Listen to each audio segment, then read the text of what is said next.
12th day ট্রিপের। আর আমাদের packing এখানে হয়ে গেছে, তার সঙ্গে চা আর ব্রেকফাস্ট চলে এসছে। ব্রেকফাস্টে হচ্ছে Maggi. Last view of Kanchenjunga আমাদের হোটেল থেকে। আজকে ছিল আমাদের দার্জিলিংয়ের লাস্ট ডে। তো এখন আমরা হোটেল থেকে চেক আউট করে যাচ্ছি লামাহাটা ইকো পার্কের দিকে। তো চলো যাওয়া যাক। যেতে যেতে এই একটা সুন্দর ভিউ পেয়ে গেছি রাস্তায়। আমরা চলে এসেছি লামাহাটা ইকো পার্কে। আর এই হচ্ছে টিকিট, 20 টাকা করে পার পারসন। আর এইখানে আমরা কিছু শর্টস অ্যান্ড ফটোজ দিয়ে নিয়েছিলাম। তো চলো ঘোরা যাক।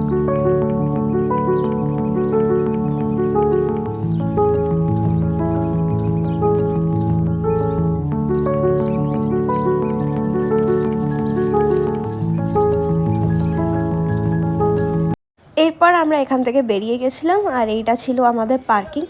এখানে পার্কিং ফিস দিয়েছিল 30 রুপিস করে। তো চলো এবার যাওয়া যাক।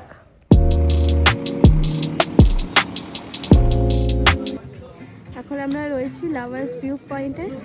আজকের লাস্ট সাইট সিইং। এখানে জলের কালারটা দেখো, দু রকমের।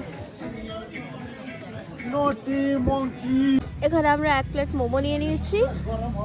আর আপাতত এই ভিউটা দেখতে দেখতে মোমোটা এনজয়। তো আমরা লাভার্স ভিউ পয়েন্ট থেকে মোমো খেয়ে বেরিয়ে অনেকটাই নিচে নেমে চলে এসেছিলাম। আর এখানে আমাদেরকে বিদায় জানিয়ে দিল পাহাড়। আর যেতে যেতে মায়ের দর্শনও নিয়ে নিলাম। তারপরে আমরা চলে এসেছিলাম শিলিগুড়িতে। এখানে ডিনার করে আজকের দিনটা এখানেই শেষ করলাম।